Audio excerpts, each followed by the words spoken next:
and that's where the heroin is. That's where the meth is. Push Britain bad culture. So, I finished Assassin's Creed, and I look over at this lonely disc that's sitting there, this chart, and I'm like, yeah, and it changed my life. I finished the game, and I was like, that's why aren't there more things like this? That's incredible.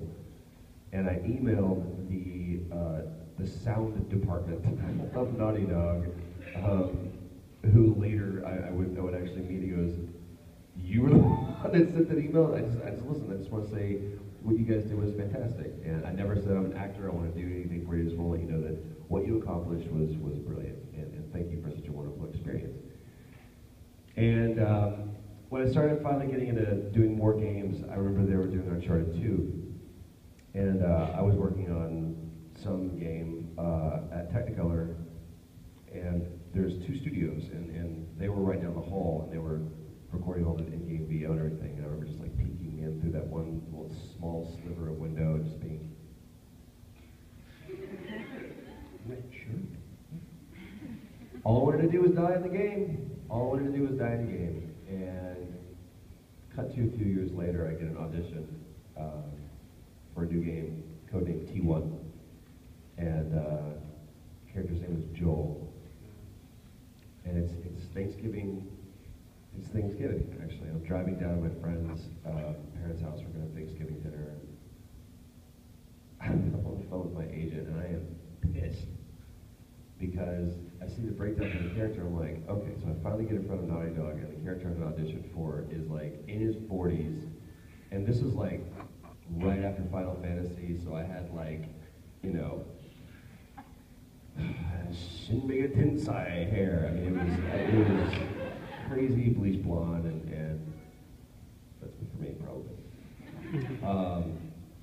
And I was so angry. I was like, why would you put me in front of these people? And so I look at the material, and I was like, I've got to find a way that I can connect myself to this, because even if I don't get it, I got to show them that I'm good, because then maybe they'll hire me to be one of the guys that Nate shoots off of a building.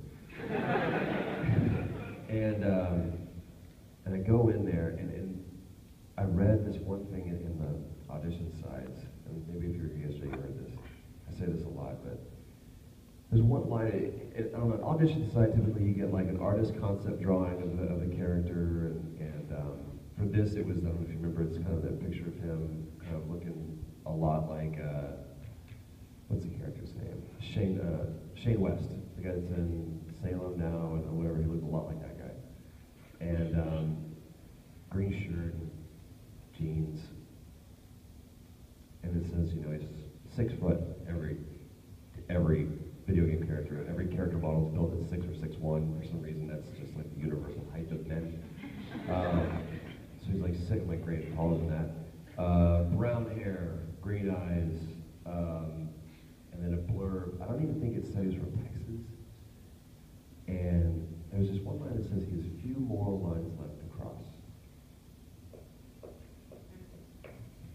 Few moral lines left to cross. What does that mean? And you start asking yourself questions.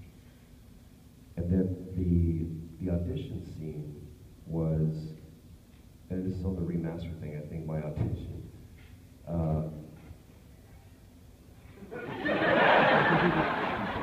What's great is that I look up and I see this walking down no, I instantly blushed, and then I feel like we're closer now because I'm down a very anatomical level. That's okay. Oh, you're awesome. So many jokes going through my head right now. Every single one of them is terrible. How old are you? Okay, I can tell some of them. So, anyway, I won't. They're all terrible.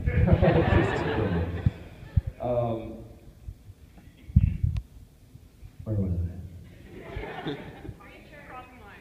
Audition.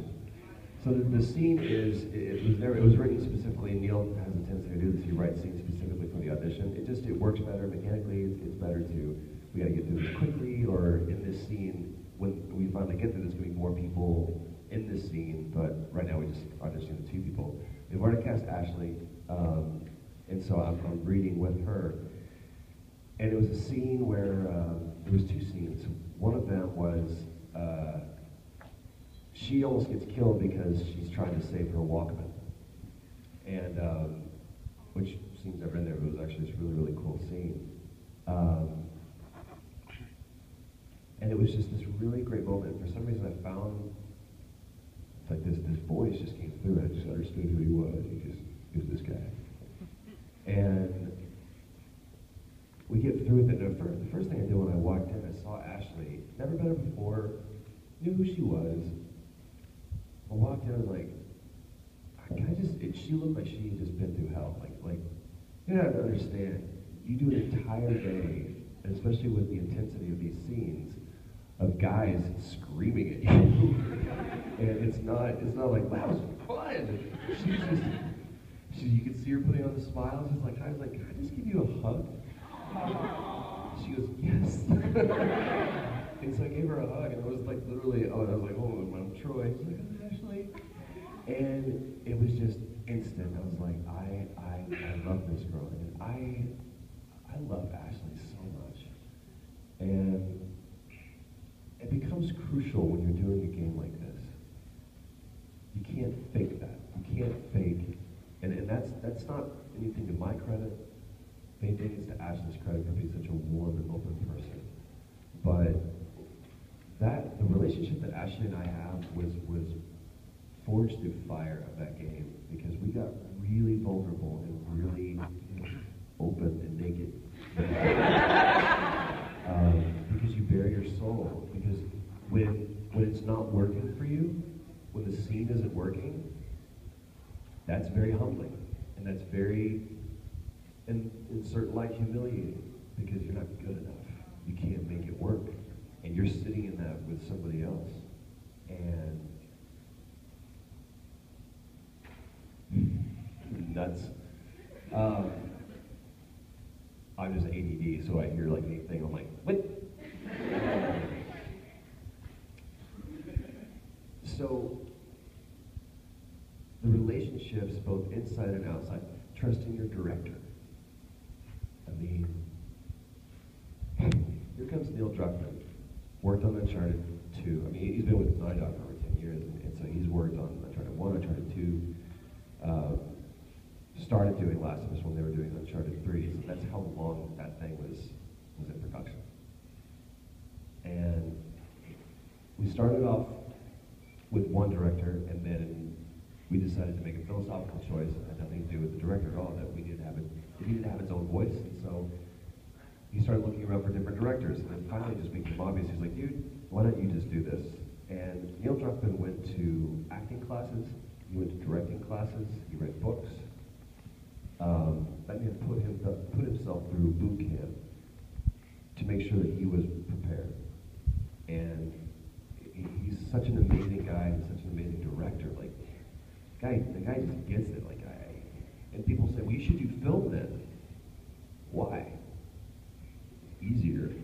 It's a completely different job. Like, the director on the film and the director on the video game are so night and day. They really need to come up with new titles. Grandmaster of the Universe, add out, maybe that works better. But Neil did an amazing job, and he took us to places that we didn't know that we could go. And that leaves an indelible mark on your heart when someone brings the best out of you that you didn't even know existed. And everybody should find a Neil. Everybody should find a Neil. It doesn't mean they're a director. It just means that there's somebody in your life that sees something in you that you can't even see, that their sole purpose and intention is to pull that out of you and show it to you, and then showcase it. And there's a Neil for everybody. Huh.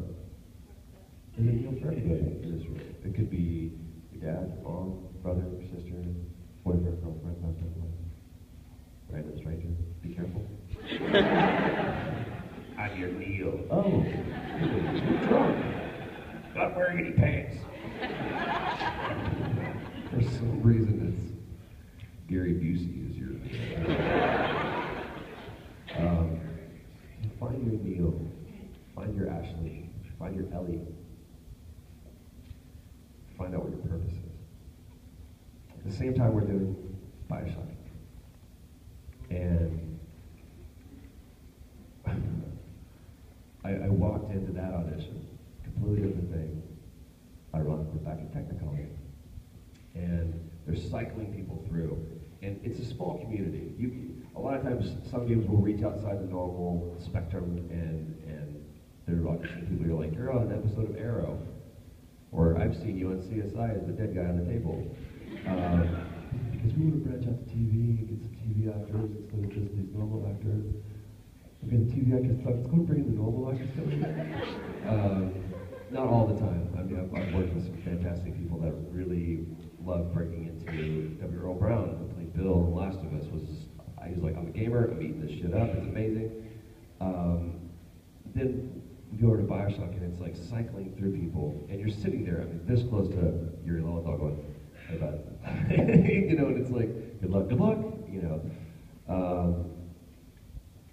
And they're Troy go in with Emily, okay, Emily go in with Yuri, okay, Yuri go in with Emily, and it's like, you know, all this back and forth, and finally it's like, okay, Troy, you go in with Courtney. Okay. And so Ken is this talking head on a Skype screen, he's back in Boston. And Courtney and I just start reading with each other, and Ken's like, okay, we've lost our Skype connection. Give us a second, because Skype always works perfectly. Because you know, we're gonna reset, and we'll come back and we'll do another run. And I look at Courtney. She's just 1K tone, completely blank. Just I was like, are you okay? She's just, yeah. Hi, how are you? Like, are you? She's like, I have no idea what I'm doing. No idea what I'm doing. Not like she didn't know what she was doing, like on a you know, emotional level or whatever, or like in life, like philosophically. But she was like, I just, what do they want from me? I thought this was going to be like we're going to move around, and I'm just, they want me to stand here, but they want me to act with you. I don't know what's happening. I was like, it's cool. Just talk to me.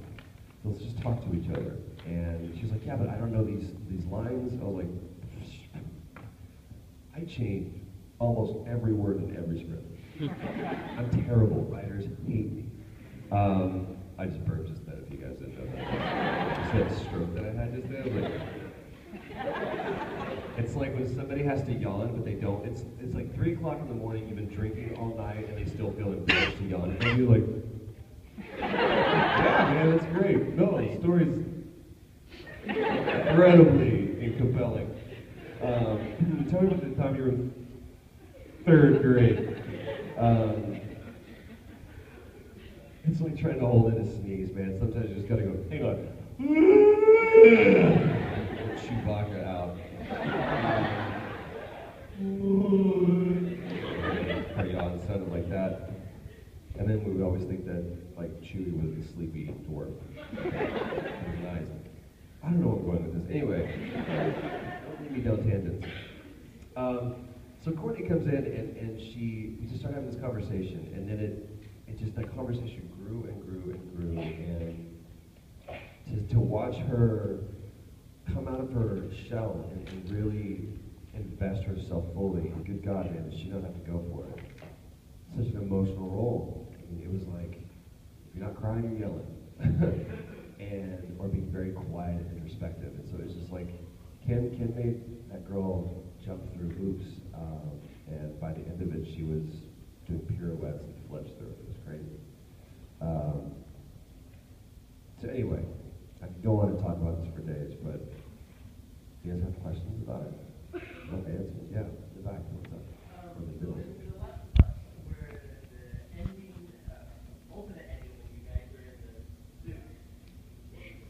What came across your mind the moment you break down the song? Yeah. Literally, and you can see this if you watch the behind the scenes, the Grounded video. Everyone's like, "Oh, you look like you got caught." I was like, my literal thought was, damn, she can sing. Because I mean, she had been on Broadway, she was in Rent, so I mean, I knew that she could sing, but I didn't know she could sing. And she just, you know, I was like, oh my God.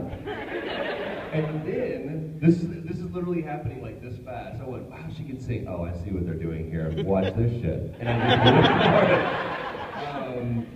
And what's hilarious is, and you can kind of catch a brief thing, Ashley for some reason wasn't there. Because I don't think she was originally supposed to be shooting that day. We just had to get this one quick pickup with me, and they were like, I want to get this. But Ellie is supposed to be on the table. We can use Les. Les Ismore was our stunt double, but he's a mannequin. But he looks at me, he's in a suit, and he weighs like, 130 pounds or whatever, 120 pounds. But he looks like a person, and in acting, less is more. Make sense? So his name is Les Ismore. And they were like, well, we could use Les. I'm like, yeah, that's kind of weird. He's big, and I'll get weird data, and I feel weird about in this emotional scene. And that day, my wife, first time ever, had decided, hey, can I come to set? I know this is your last day, or one of your last days. Can I come to set and just watch and take pictures? She's an amazing photographer. She's in Africa right now. No, it's crazy. So I was like, that'd be awesome. Yeah, you can take these great pictures. And so he's like, we need someone who's about Ashley's height and I was like, oh no. And it was like, Bill, who's our first AD, is Bill, do we have a suit? We have a suit that would fit, right? And it started getting special. She's like, guys, I really don't have to. And so my wife got to get into a mocap suit and do the runs, and that's who's laying on the table during that entire thing. Oh, sweet, yes.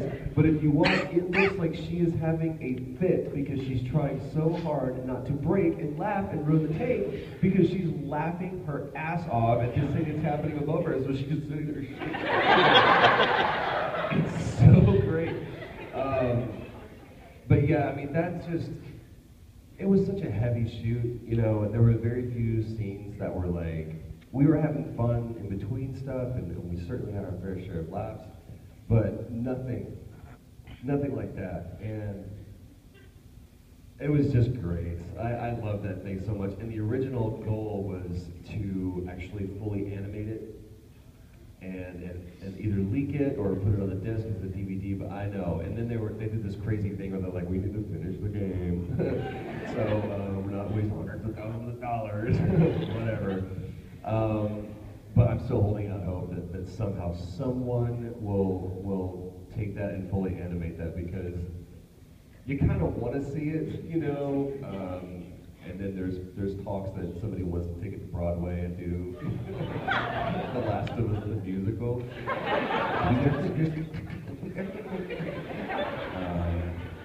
Be fantastic.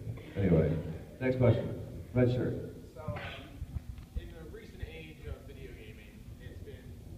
There's been this bridge of video game breaking into cinematic that you and Nolan have been a huge part of. Where have you had to change your presentation, your acting style, as well as what have you seen from the video game creator standpoint that has changed? You're too smart. It's evolved, and it's like a tree. If you're not growing, you're dying. And yeah, absolutely. It's not that I changed my presentation. It's just that I allow, hopefully, I'm open enough to learn something from every experience. What have you brought to it that you had to change from previous experience? You have to understand story.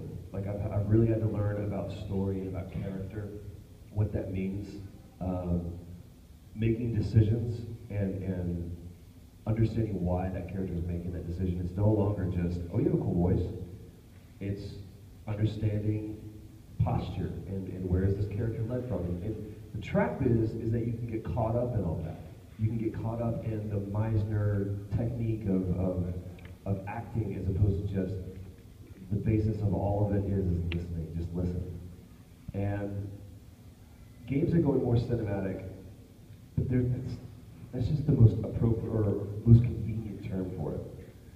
Because it's not just cinematic. Because yes, there are cinematic elements that we're putting into it, but it's connective tissue within an incredibly immersive and emergent thing. So that movie always stays in its one place. Games, they're throwing you around everywhere. It's like you don't know when you're going to have control back. Used to before you got that black bar, and now that camera just swings back around, you're in it. So I think that what you have to do is you have to constantly allow yourself to evolve and understand the medium that you're occupying it, not try to pigeonhole into one thing. Nolan is such an incredibly gifted actor, and when you watch that man flex, not like this, but when he did David in The Last of Us, I mean, damn. It was so compelling to watch, even in that ridiculous suit, in that blank stage. But he's just so good, man. He's so good. And he is the giant upon whose shoulders we are standing. I mean, he paved the way for a lot of us, first of all, for the story element of the game to be taken seriously. And obviously that's been leading up. The narrative is no new thing. It didn't come out with Uncharted.